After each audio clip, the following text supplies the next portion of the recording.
व्यक्ति जब आध्यात्मिक होता है तो पुण्य की कामना करता है, लेकिन व्यक्ति जब भक्त बन जाता है तो फिर पुण्य की कामना नहीं करता। पुण्य क्या होता है? क्षीणे पुण्य मर्त लोकम विशंति। जैसे धन कमाने वाला व्यक्ति अपने धन का उपार्जन किस में करता है? अपने सुखों में करता है। अच्छा खाना है, अच्छा पहनना है, अच्छा घूमना है, अच्छा घर बनाना है, ये ब्रांड पहननी है, ऐसे ब्रांड के ये रखना, आदि आदि आदि। और वो व्यक्ति उसी धन से उपभोग करते करते करते करते एक दिन उसी धन से पाप की ओर अग्रसित हो जाता है और पाप के कारण फिर नरक का गामी बनता है। ठीक वैसे ही पुण्य क्या है?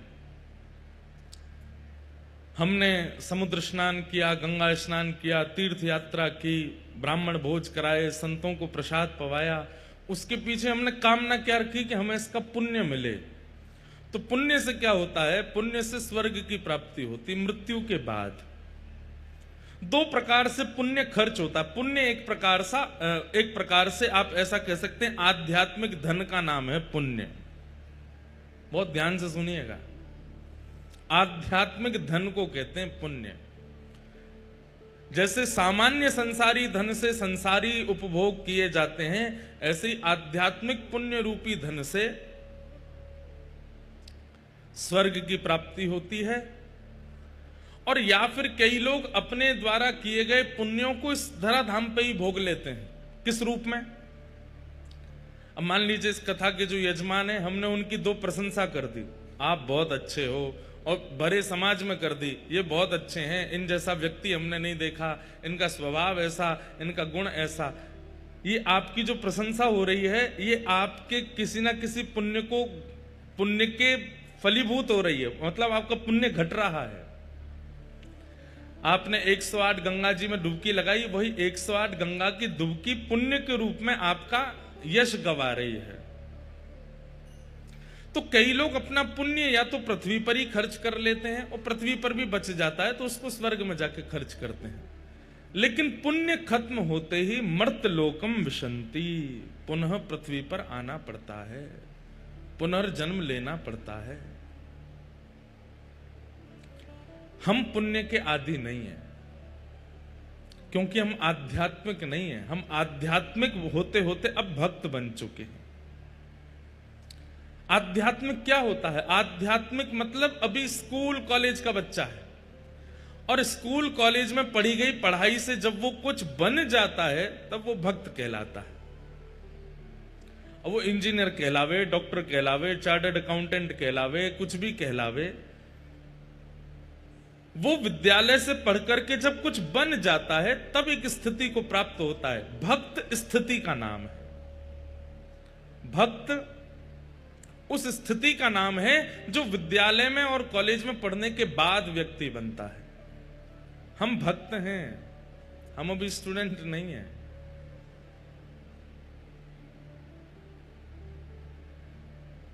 हमें पुण्य की कामना नहीं है, हमारी कामना भक्ति की है।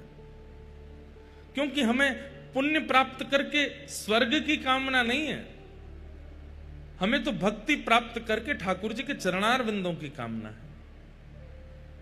कहे साल बेग हिन जाति रे मुझवन, श्रीरंगा चरण तले। फिर आगे क्या है? गाइए जो जगन्नाथपुरी के बैठे हों। श्रीरंगा चरण तले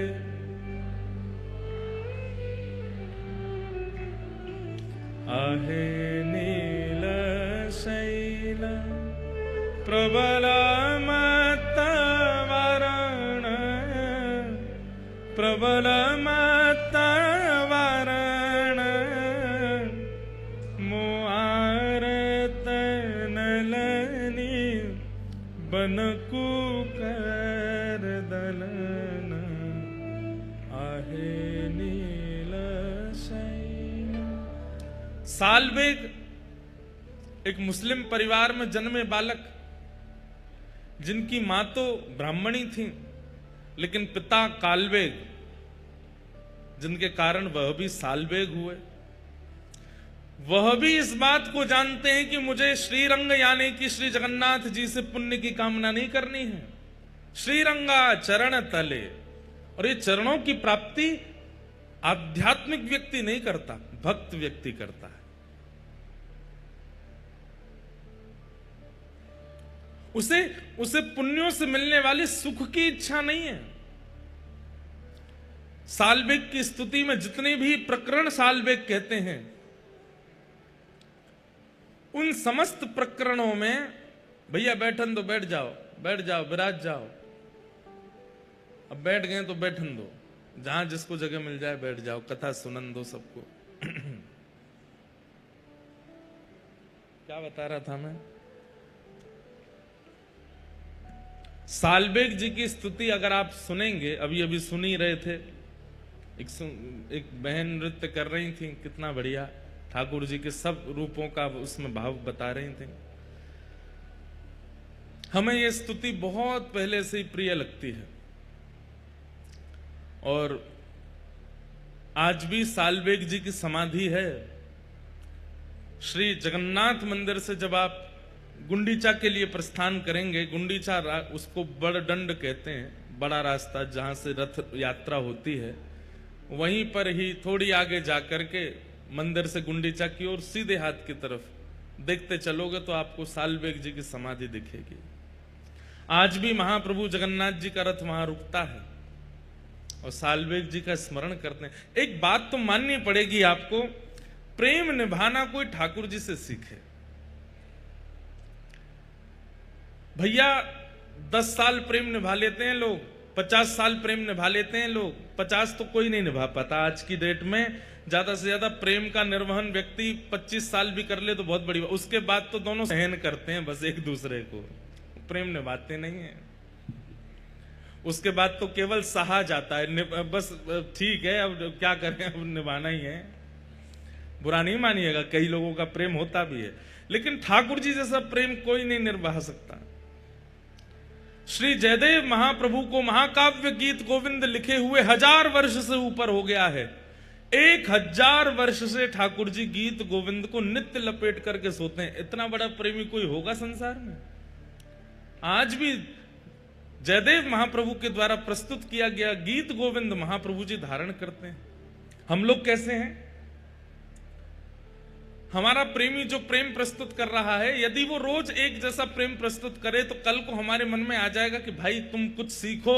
वो लोग देखो वो अपनी पत्नी को क्या क्या नया देते हैं, या उनकी पत्नी देखो रोज अपने पति को नया नया भोजन बनाती है, खिलाती है। हमारा प्रेम 2 मिनट में आकलन करने लगता है कौन श्रेष्ठ कौन अश्रेष्ठ। लेकिन दुनिया के लोग आए, दुनिया के लोग गागा करके चले गए, लेकिन महाप्रभु जगन्नाथ जी को आज भी 1000 वर्ष पुराना गीत गोविंद ही प्रिय है। आज भी उस गीत गोविंद को हृदय से लगाते हैं। आप कोई नया भाव गाओगे तो महाप्रभु जी कहेंगे अच्छा है, मुझे ये भी प्रिय है। सालवेग की स्तुति प्रिय है ठाकुर जी को। बलराम दास नाम के एक सखा हुए जगन्नाथ जी के, वो भी बहुत नए नए पद गाते थे, सब प्रिय है, लेकिन महाप्रभु जगन्नाथ जी गीत गोविंद को हृदय से लगा करके रखते हैं। तुम भले ही कितना भी नया प्रस्तुत करो, पर मुझे आज भी 1000 वर्ष पुराना गीत गोविंद जो कि जयदेव महाप्रभु ने, मुझे बहुत प्रिय है।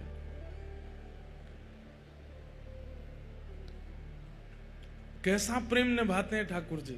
1000 साल से वही एक गीत गोविंद ठाकुर जी को अति प्रिय है। ऐसा निभाने वाला कोई है?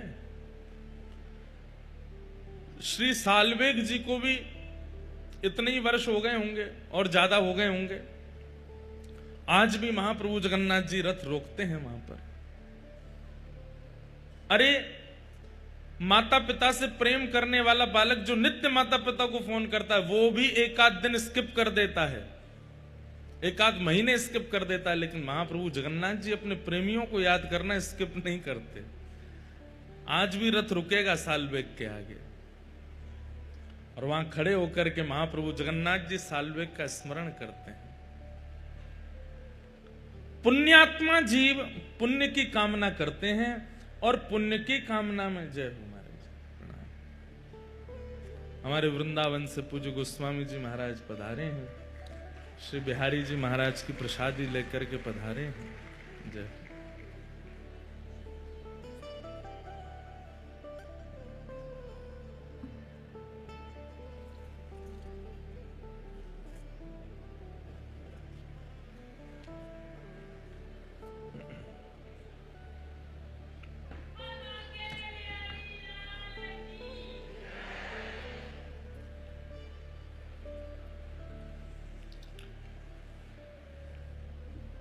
तो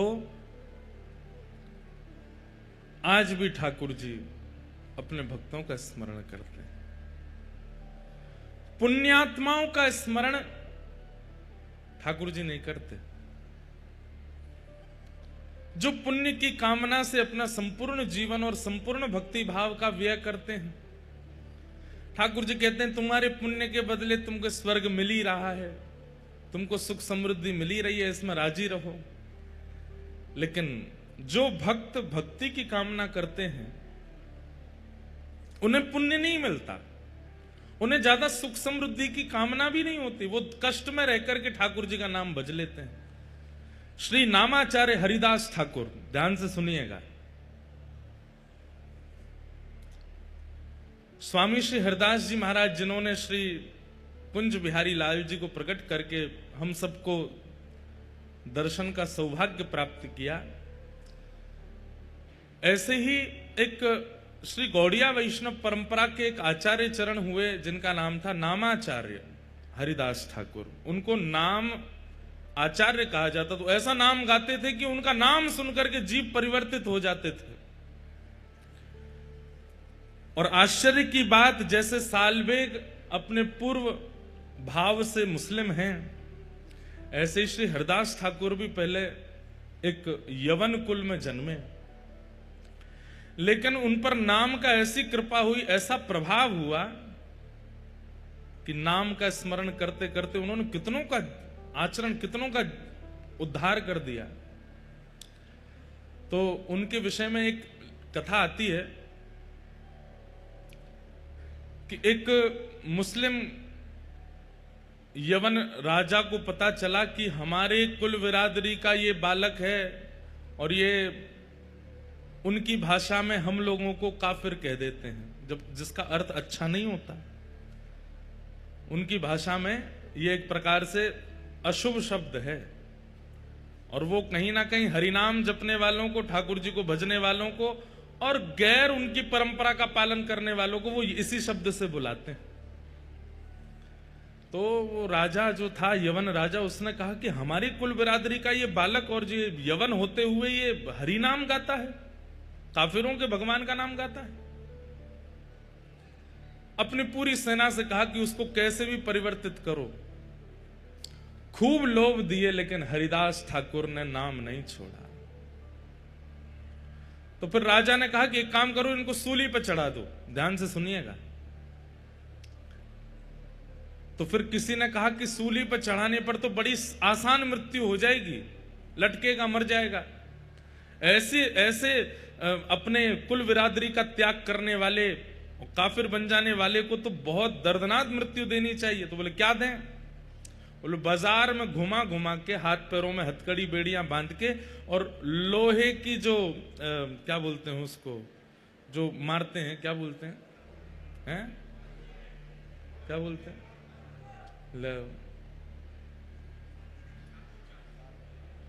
क्या बोलते हैं उसको? कौड़े। हाँ, कौड़े मारो।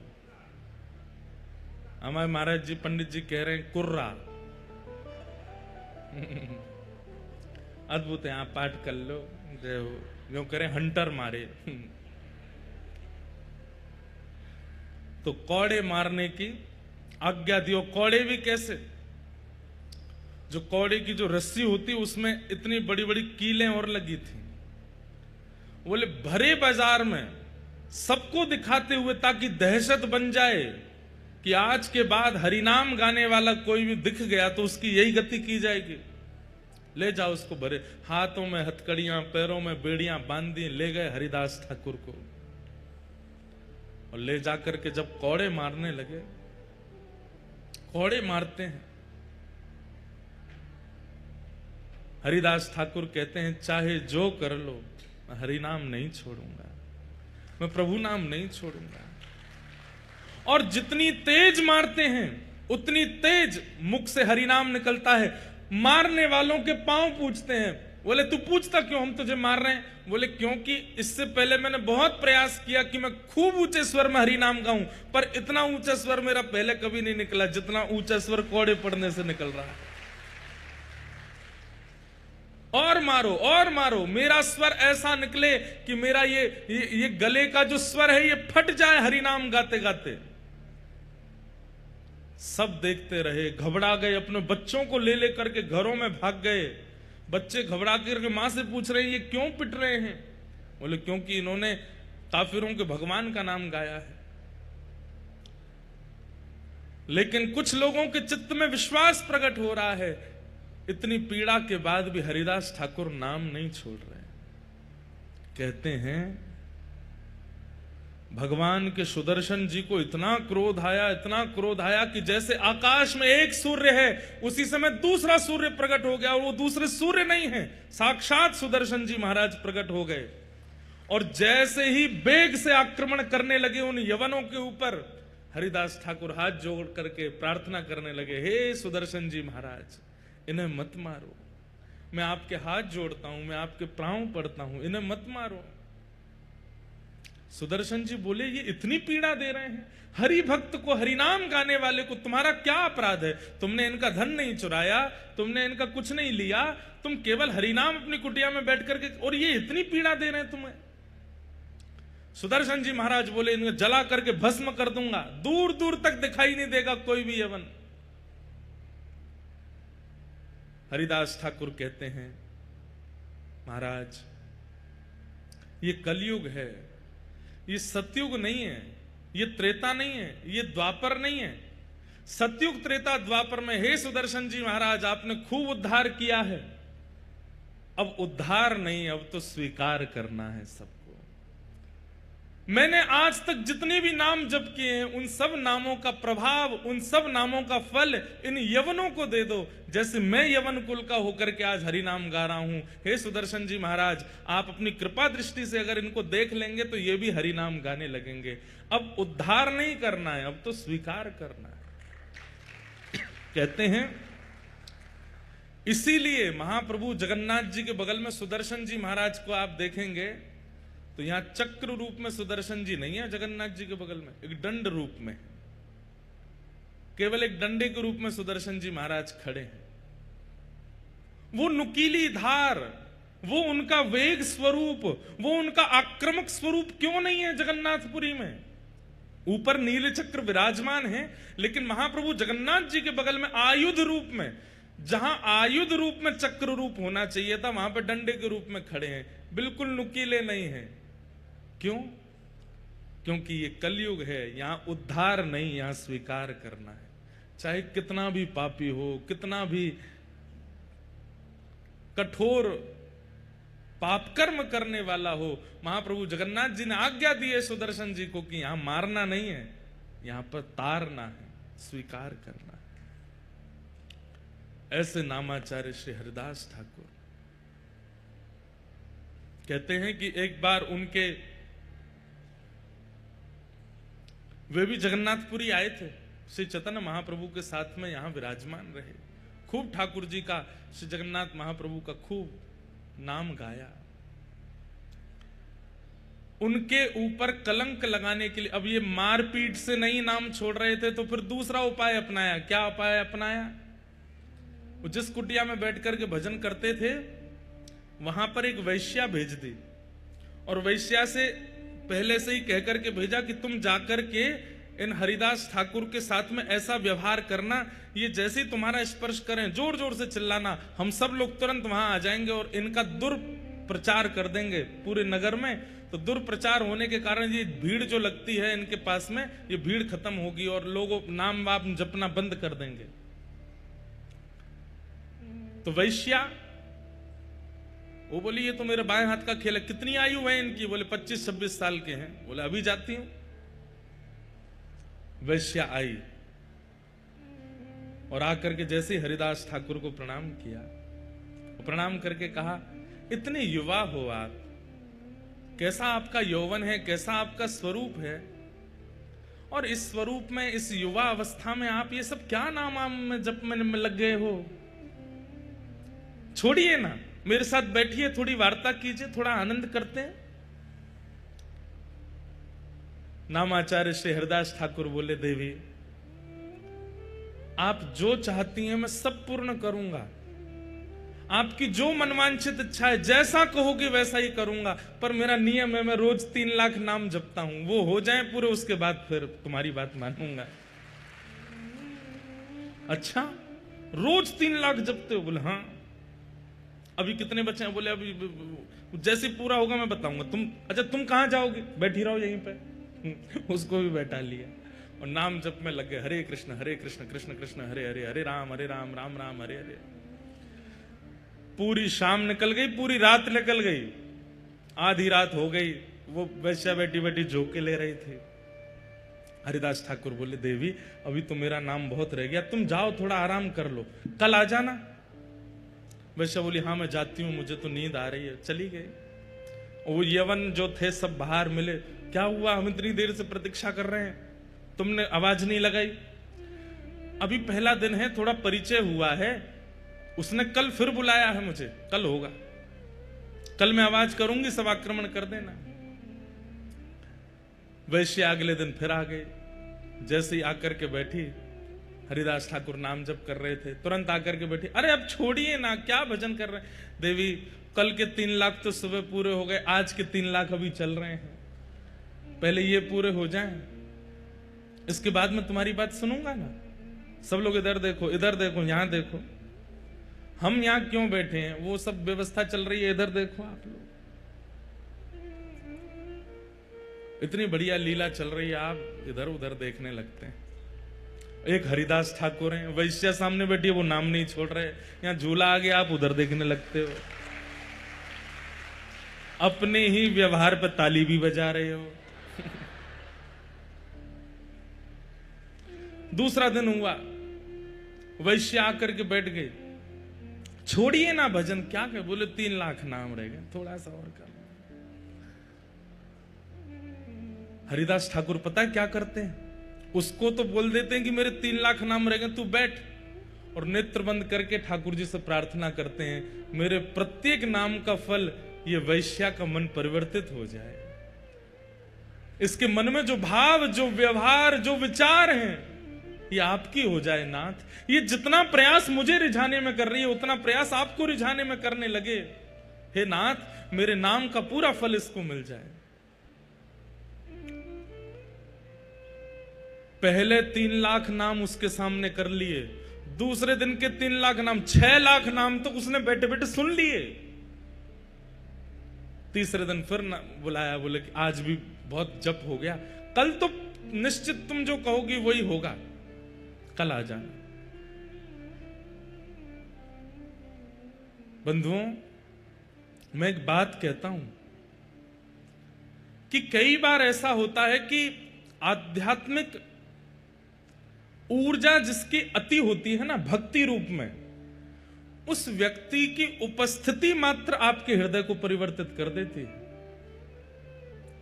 6 लाख नाम सुनने के बाद में उस वैश्या की स्थिति ये हो गई कि उसे अपने पूर्व के किए हुए जो पाप नहीं लगते थे, वो पाप लगने लगे। एक बात बहुत ध्यान से सुनिएगा, गुरु आश्रय, वैष्णव आश्रय, या फिर किसी भी प्रवचनकर्ता के प्रवचन सुनने के बाद में अपने पूर्व के किए हुए दुर्गुण अनुभव होने लग जाएं कि हमने वो गलत किया था, ये 10 साल पहले हमसे अपराध हुआ था, या ये 6 साल पहले जो हमने ये किया ये ठीक नहीं था, अपने भाइयों से या अपने परिवार के लोगों से या किसी के साथ, मित्र के साथ, इनके साथ जो हमने व्यवहार किया ये उचित नहीं था। ये मन में भावना प्रकट होने लग जाए तो समझ जाना जिसको आपने प्रणाम किया है उसने आपको कृपा भर के देखा है, तभी आपके दुर्गुण दिख रहे हैं आपको। नहीं तो कई बार लोग अनेक संतों को प्रणाम करते हैं लेकिन फिर भी वैसे के वैसे ढीठ ही रहते हैं, बदलते नहीं। क्यों? इसमें 2 कारण हो सकते हैं, या तो उस आचार्य चरण ने कृपा भर के देखा नहीं, या फिर उसके पाप इतने प्रगाढ़ हो चुके हैं कि वो आचार्य चरणों की दृष्टि से भी धूमिल हो नहीं रहे। हमें ऐसा लगता है कि आचार्य तो कृपा भर के ही देखते हैं, लेकिन उस व्यक्ति की ही इच्छा नहीं होती कि मैं अपने पाप नष्ट करूं। किसी भी महापुरुष को प्रणाम करेंगे और उस प्रणाम के बाद यदि अपने एक अवगुण का भी चिंतन नहीं होता तो आपने प्रणाम नहीं किया है, केवल आडंबर किया है। वो वैश्या 2 दिन से 6 लाख नाम सुन रही है और आज स्थिति ये हुई कि जैसे ही वो रात्रि में बैठी अपने घर जाकर के सोने लगी, उसको नींद नहीं आती है और अपने द्वारा किए गए सारे पापाचार उसको दिखाई देने लगे। ये तन मुझे उपभोग करवाने के लिए मिला, इस तन को मैंने कितना उच्छिष्ट बना दिया, केवल लोक रंजन के लिए इसका श्रृंगार किया, लोक रंजन के लिए खा पिला करके इसको बड़ा किया। अरे इस तन से यदि हरिनाम किया होता, कहां वो श्री हरिदास ठाकुर 2 दिन से मैं रोज प्रयास करती हूं कि वो कैसे भी मुझ पर आकृष्ट हो जाएं, लेकिन ऐसा क्या है उस हरिनाम में कि उसको छोड़ते नहीं है। वो आज तीसरे दिन आकर्षण करने के लिए नहीं गई है, आज तीसरे दिन वो ये देखने गई है ऐसा क्या है हरि नाम में जो मेरे सौंदर्य भी फीका लग रहा है हरिदास ठाकुर को। तीसरे दिन फिर पहुंच गए। हरिदास ठाकुर, अरे देवी आप आ गए? हाँ मुझे पता है आपका 3 लाख नाम रह गया है ना, वही करोगे आप तो। हाँ देवी, और एक और बात, वो क्या, मैं महीने में 1 करोड़ नाम जपता हूं। तो वैश्या बोली 3 लाख के अनुसार तो 90 लाख ही होने चाहिए आपके नाम, ये 1 करोड़ कैसे हो जाते हैं? बोले क्योंकि महीने के विश्राम दिनों में 3 लाख में मैं कुछ बढ़ोतरी करता हूं, थोड़े जोड़ जोड़ के करता हूं ताकि महीने के विश्राम तक 1 करोड़ पूरे हो जाएं। जैसे एक व्यापारी व्यक्ति हर महीने के अंत में कितना प्रॉफिट हुआ गिनाई करता है, ऐसे ही हम नाम निष्ठ जो होते हैं ना, महीने के अंत में पूरे महीने का नाम इकट्ठा देखते हैं कितना जपा। 1 करोड़ अगर नहीं होता तो फिर 2-3 दिन अंतिम दिन के जो होते हैं उसमें हमें ज्यादा मेहनत करनी पड़ती है ताकि 1 करोड़ हो जाए। ये सब बातें वो बैठ करके सुन रही है, कह रही है ऐसा क्या है इस नाम में। हरिदास ठाकुर बोले अच्छा बैठो तुम भी करो। और जैसे ही उसने हरिनाम गाना शुरू किया, नेत्रों से अविरल अश्रुधार गिरने लगे, रोम रोम कंपायमान होने लगा, अपने सारे पाप उसको दृष्टिगोचर होने लगे। अब तो उसे ये चिंता होने लगी कि मेरा उद्धार कैसे होगा। मैं इतनी पाप कर्म कर चुकी हूं, कितने महात्माओं को बर्बाद कर चुकी हूं, कितने लोगों के घर उजाड़ चुकी हूं, अपने इस तन को मैंने कितनों को बेच दिया, अब मेरा उद्धार कैसे होगा। चरण पकड़ लिए हरिदास ठाकुर के, बोले मुझ पर कृपा करो।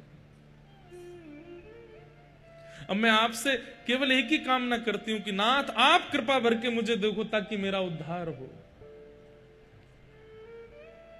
हरिदास ठाकुर कहते हैं व्यक्ति को जब अपने पूर्व के किए गए कर्म उनके प्रति आत्मग्लानि प्रकट हो जाती है और उस आत्मग्लानि के कारण अपने जीवन को परिवर्तन करने की इच्छा प्रकट हो जाती है, व्यक्ति का उद्धार तो तभी हो जाता है।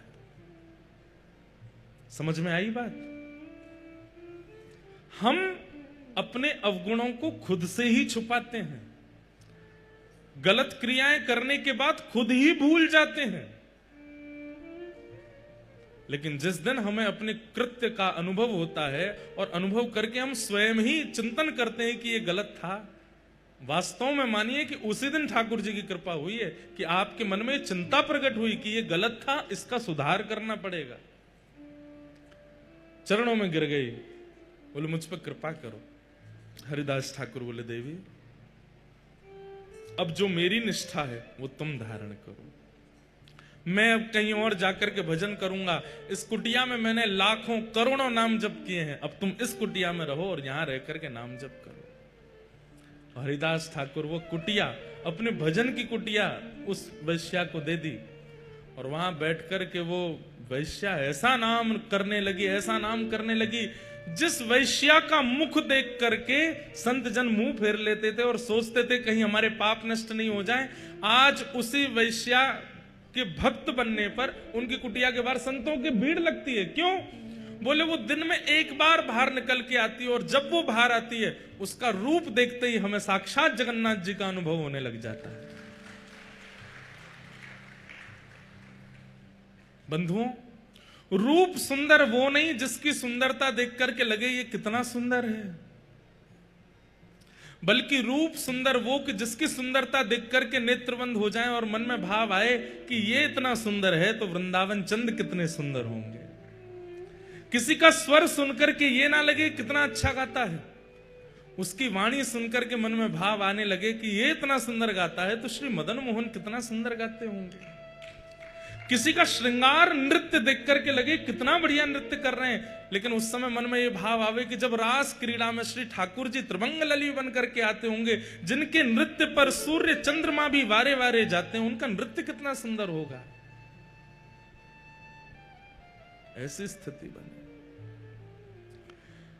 आज वही वैश्या जिसकी सुंदरता काम प्रकट करती थी, आज उसकी सुंदरता भक्ति प्रकट कर रही है। ये भजन का प्रभाव है, ये नाम का प्रभाव है।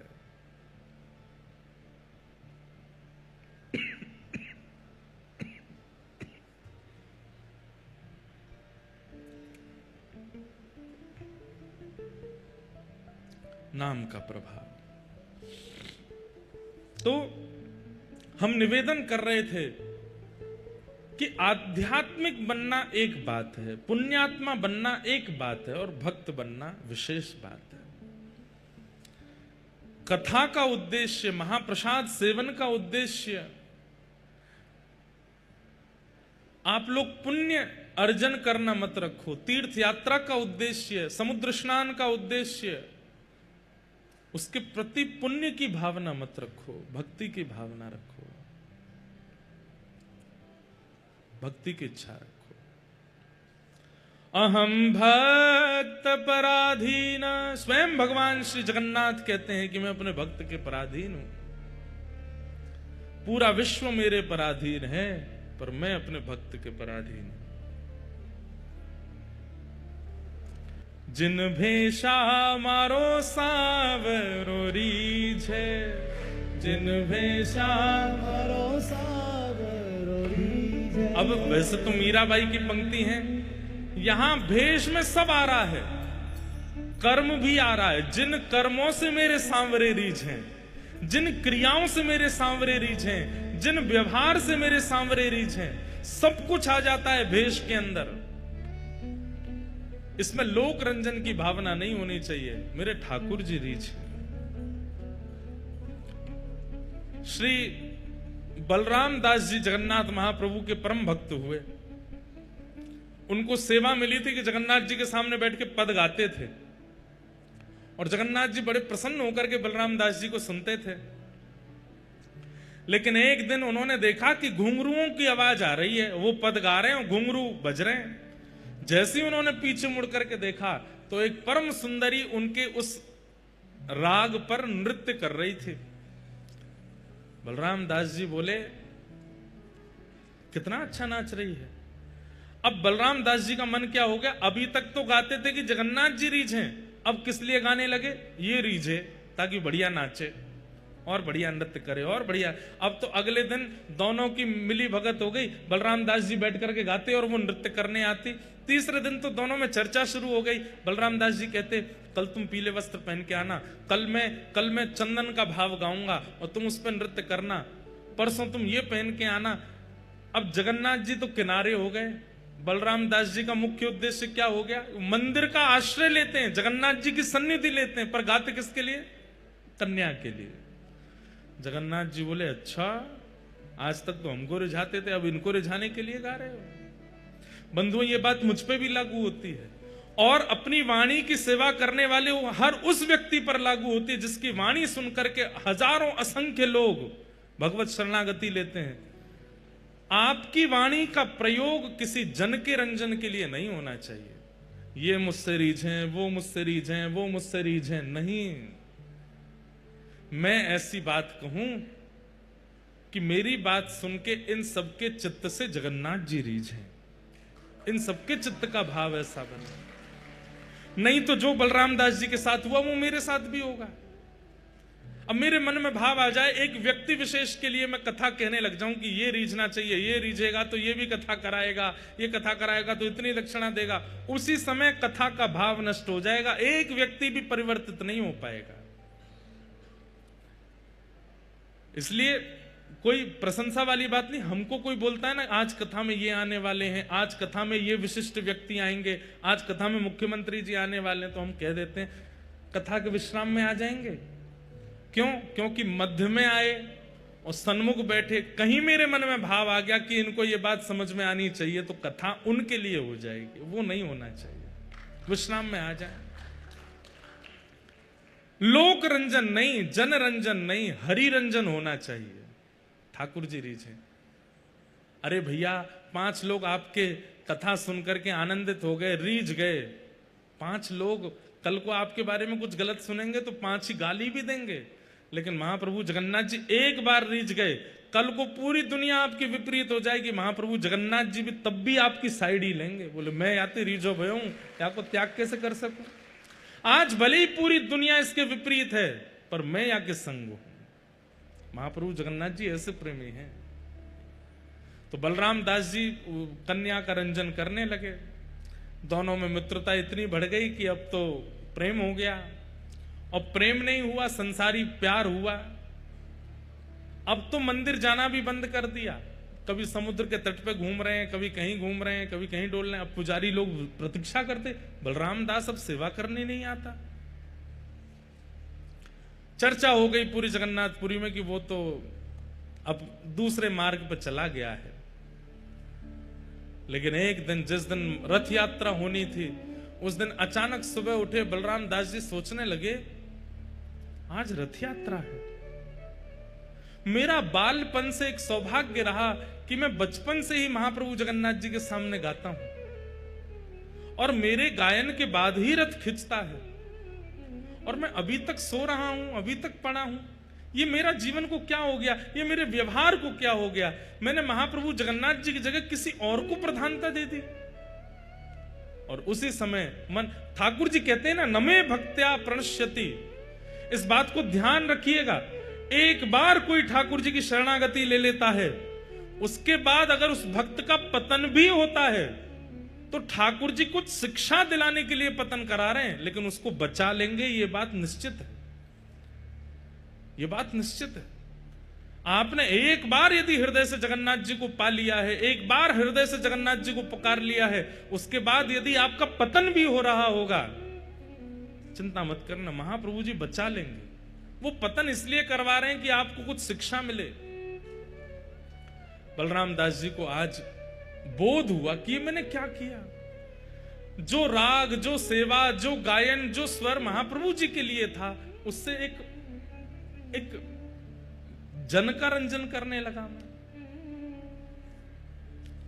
दौड़ करके गए रथ यात्रा के आगे गाने के लिए, लेकिन आज पुजारियों ने उनको बैठने नहीं दिया। बोले कि अरे तुम अपने पद से भ्रष्ट हो चुके हो, तुमको अधिकार नहीं महाप्रभु जी के सामने गाने का, जाओ उसी के सामने गाओ जिसके सामने गाते हो। बहुत रोए, समुद्र के तट पर आकर के बालुका के रथ बना करके और श्री बालुका के ही जगन्नाथ जी विराजमान कर दिए और कहे महाप्रभु जी मुझसे अपराध हो गया, आपको रिझाने के लिए गाता था पर एक अन्य को रिझाने के लिए गाने लगा, मुझसे अपराध हो गया। मेरी ये सेवा बचपन से चली आई है रथ यात्रा के आगे गाने की, लेकिन आज वो सेवा पूरी नहीं हो पाई, कृपा करके इस बालुका के रथ में ही मेरी सेवा को स्वीकार करो। और जैसे ही गाना प्रारंभ किया, महाप्रभु जी का रथ रुक गया, सबने आके प्रणाम किया, बोले जय जय, लाखों लोग रथ खींच रहे हैं, आप आगे क्यों नहीं बढ़ते? महाप्रभु जी कहने लगे क्योंकि मेरी रथ यात्रा तो आज समुद्र के तट पर बलराम दास कर रहा है, मेरा रथ वहां चल रहा है, आज मेरी रथ की सेवा वहां हो रही है, वहां से बलराम दास को लेकर के आओ, जब वो मेरे सन्मुख आके बैठेगा तब मेरा रथ आगे बढ़ेगा। बलराम दास जी को लेकर के आए और महाप्रभु जी का रथ बढ़ा। कोई भी भावना, कोई भी भाव, कोई भी हृदय के वस्तु, उसमें एक ही भाव हो, जिन भेषा मारो सावरो रीझे, जिन भेषा मारो सावरो रीझे, भेषा मेरो गिरधर रीझै, जिन भेषा मेरो गिरधर रीझै, जिन भेषा श्री जगन्नाथ जू रीझै, जिन भेषा जगन्नाथ जू रीझै, जिन भेषा जगन्नाथ जू रीझै, जिन भेषा जगन्नाथ जू रीझै, मैं सोही भेष धरूंगी हो, मैं तो सोही भेष धरूंगी, हो, मैं तो सोही भेष धरूंगी हो, मैं तो सोही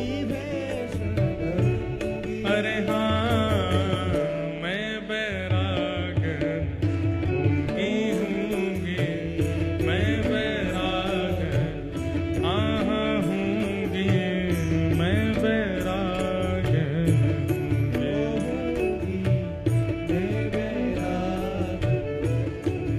ओ बाला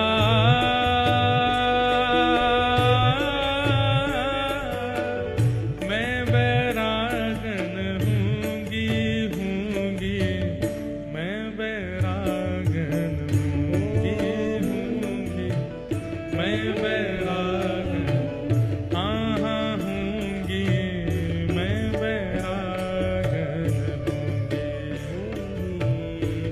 श्री जगन्नाथ महाप्रभु की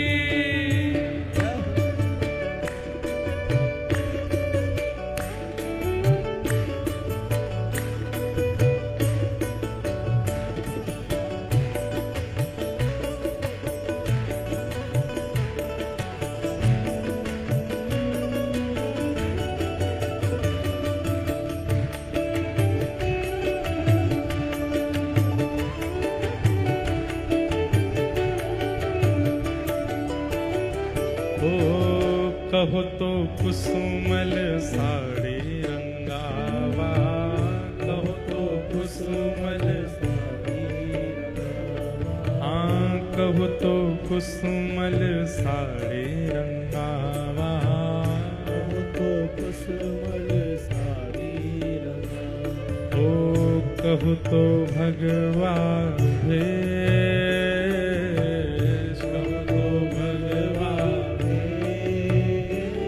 हाँ कहो तो मोतियन मांग भरावा, कहो तो मोतियन मांग भरावा, कहो तो मोतियन मांग भरावा, कहो तो मोतियन मांग भरावा, ओ कहो छिटकावा केश बाला, कहो छिटकावा हाँ बाला, कहो छिटकावा केश बाला, कहो छटकावा अरे हाँ मैं बैरागन हूँगी, हूँगी,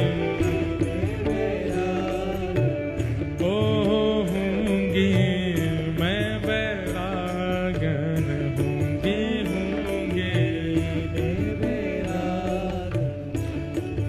ओ बाला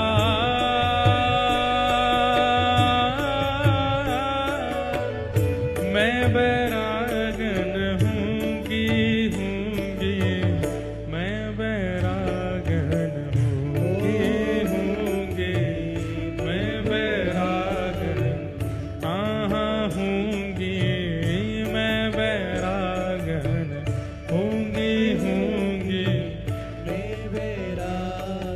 और ओ प्राण हमारा वहाँ बसत है,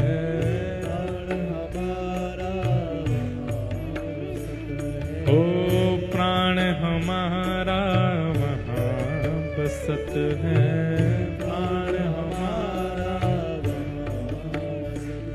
ओ यहाँ तो खाली खो, यहाँ तो खाली हाँ यहाँ तो खाली खो, यहाँ तो खाली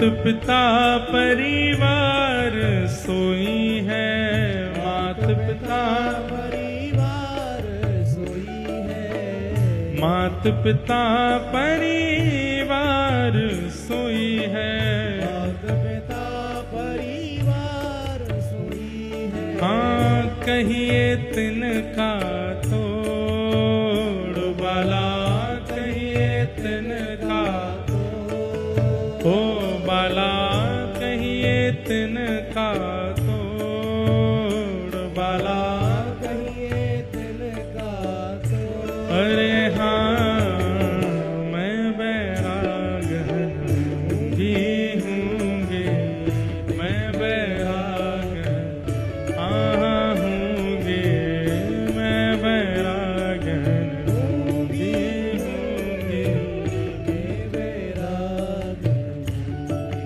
हो बाला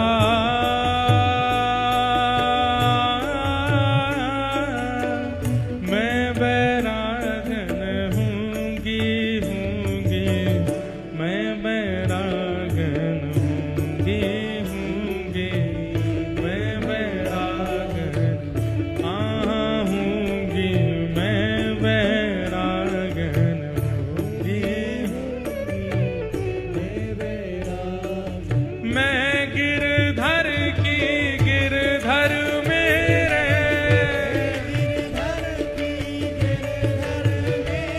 हाँ मैं गिरधर की गिरधर मेरे, हे मैं गिरधर की गिरधर मेरे, हे मैं गिरधर की गिरधर मेरे,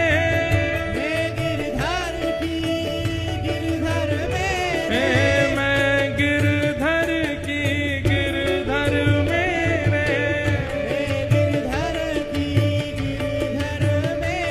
हे मैं गिरधर की गिरधर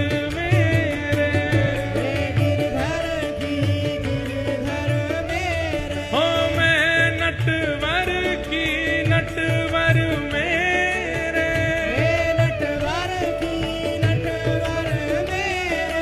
मैं नटवर की नटवर मेरे,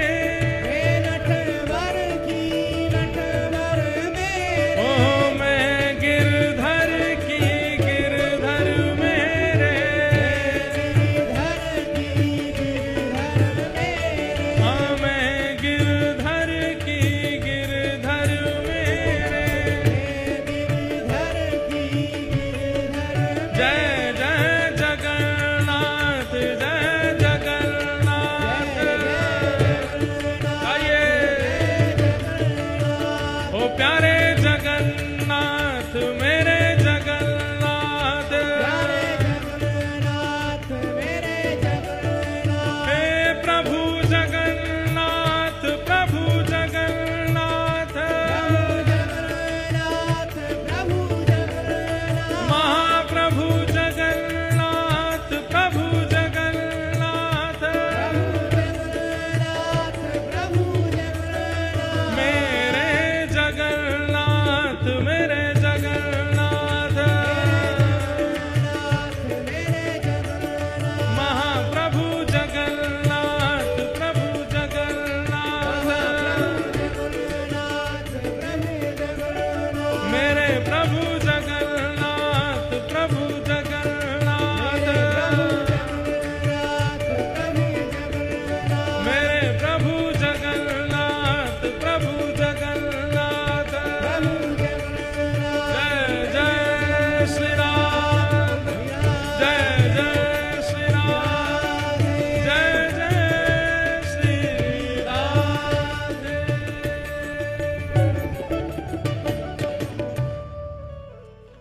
हमारी प्रत्येक क्रिया हरि प्रसन्नता के लिए हो जाए। ध्रुव जी महाराज अपनी स्तुति में यही भाव प्रकट कर रहे हैं, योन्तः प्रविश्य मम वाचमिमां प्रसुप्तां संजीवयत्यखिल शक्तिधर स्वधाम्ना। अन्यांश हस्त चरण श्रवणत्वगादीन प्राणान नमो भगवते पुरुषाय तुभ्यम। अपनी प्रत्येक इंद्रिय से ठाकुर जी को प्रणाम करना चाहिए। जिस इंद्रिय से आप ठाकुर जी का स्मरण नहीं करते हैं, पाप भी उसी इंद्रिय से आपके भीतर प्रविष्ट होते हैं। आप केवल दर्शन में रुचि रखते हैं, प्रसाद में रुचि नहीं रखते, तो निश्चित है जिह्वा से ही पाप भीतर जाएगा। आप दर्शन में रुचि रखते हैं, प्रसाद में रुचि रखते हैं, लेकिन कथा श्रवण में रुचि नहीं रखते, तो निश्चित है पाप प्रविष्ट यहीं से होगा। आप दर्शन में रुचि रखते हैं, प्रसाद में रुचि रखते हैं, श्रवण में भी रुचि रखते हैं, लेकिन ठाकुर जी की सेवा नहीं करते, तो निश्चित है कि आपके हस्त कमल ही पाप के मार्ग पर आपको ले जाएंगे। आप दर्शन में रुचि रखते हैं, श्रवण में रुचि रखते हैं, प्रसाद में रुचि रखते हैं, सेवा भी करते हैं, लेकिन प्रदक्षिणा नहीं करते हैं, तो आपके चरण ही पाप मार्ग की ओर ले जाएंगे। आप प्रदक्षिणा भी करते हैं, सेवा भी करते हैं, दर्शन भी करते हैं, श्रवण भी करते हैं, महाप्रसाद भी, लेकिन दंडवत प्रणाम नहीं करते, तो किसी भी इंद्रिय से, गुप्तांगों से, गुप्त इंद्रियों से आप पाप के भागी बन सकते हो। इसलिए सर्वांगीण अंग ठाकुर जी के सन्मुख अर्पित कर दो और किसी भी इंद्रिय को ठाकुर जी से दूर मत रहने दो। ये आज्ञा किसकी है? श्री ध्रुव जी महाराज की। अन्यांश हस्त चरण श्रवणत्वगादीन, त्वचा से भी भजन करो, ये कह रहे हैं। त्वचा से भजन कैसे करो? बंधुओं, ये जो तिलक धारण करते हैं, हम लोग तो एक तिलक धारण कर लेते हैं और बहुत जल्दीबाजी होती है तो पूर्ण तिलक भी धारण नहीं कर पाते, नहीं तो 12 तिलक धारण करने की आज्ञा दी गई है। अपनी त्वचा पर भी तुलसी धारण करो, तिलक धारण करो, दोनों भुजाओं पर, वक्ष पर, उदर पर, पीछे गर्दन पर, शिखा पर 12 तिलक होने चाहिए। इन अंगों पर, इस त्वचा पर धोती धारण करना, बगलबंदी धारण करना, भगवत प्रसाद माला धारण करना, यह भी त्वचा से किया गया भगवत भजन है। प्रत्येक इंद्रिय से ठाकुर जी को भजो। भगवान की मंगलमयी स्तुति गाकर के श्री ध्रुव जी महाराज ने ठाकुर जी को प्रसन्न किया। भगवान वहां से प्रस्थान कर गए। ध्रुव जी महाराज ने 36,000 वर्ष तक पृथ्वी पर राज्य किया। तत्पश्चात मृत्यु के सिर पर अपना पाद प्रहार करते हुए वैकुंठ को प्रस्थान कर गए। और आज भी ध्रुव जी महाराज पूरे विश्व को दर्शन देते हैं श्री ध्रुव लोक के रूप में, जिसे हम ध्रुव तारा कहते हैं। वास्तव में ध्रुव लोक है, वहां पर ध्रुव जी महाराज विराजमान है। ऐसा भजन किया ध्रुव जी महाराज ने कि उनको लोक की प्राप्ति हो गई।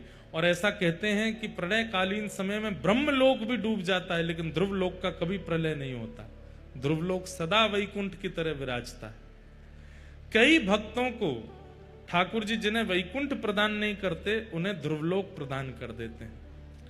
अच्छा, हमारे पूज्य नाना जी एक बात कहते थे कि ध्रुव तारा का दर्शन हमेशा नहीं होता, ब्रह्म मुहूर्त में ही होता है। और ध्रुव तारे का जो स्वरूप है वो थोड़ा गोल्डन कलर का होता है। बाकी तारे आपको सफेद दिखाई देंगे, पर ध्रुव तारा थोड़ा आपको स्वर्ण के तरह टिमटिमाता है। ध्रुव तारा, हमें पूज्य नाना जी कहते, लाला जिस भोर में काय को दिखे। मैंने कहा आप बताओ। तो कहते कि ठाकुर जी का नियम है, जैसे ठाकुर जी का नियम है कि ठाकुर जी मंगला में बद्रीनाथ में होते हैं, राजभोग में जगन्नाथ में होते हैं, फिर सभा देखने के लिए ठाकुर जी द्वारिका जाते हैं, और शयन के लिए ठाकुर जी रंगनाथ जाते हैं। ऐसे ही ठाकुर जी का भक्त लोकों का भी समय है। भक्त लोकों में ठाकुर जी जाते हैं, शिवलोक भी जाते हैं, ब्रह्मलोक भी जाते हैं, वैकुंठ लोक भी जाते हैं।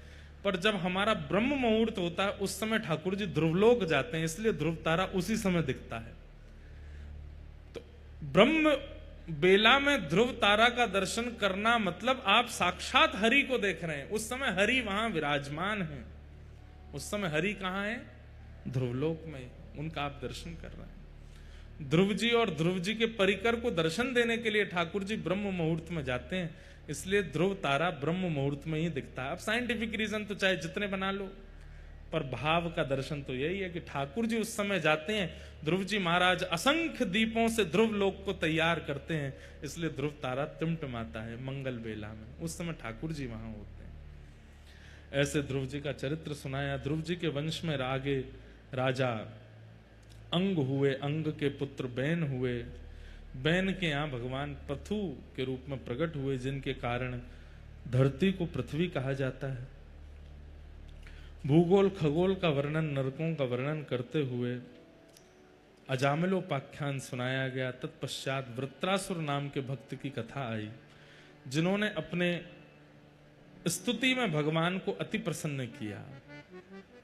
अहम हरे तव पादई कमूल दासानुदासो भवतास्म भूयः मनस्मरेता सुपतेर गुणांस्ते गृणीत वाक्कर्म करोतु काय।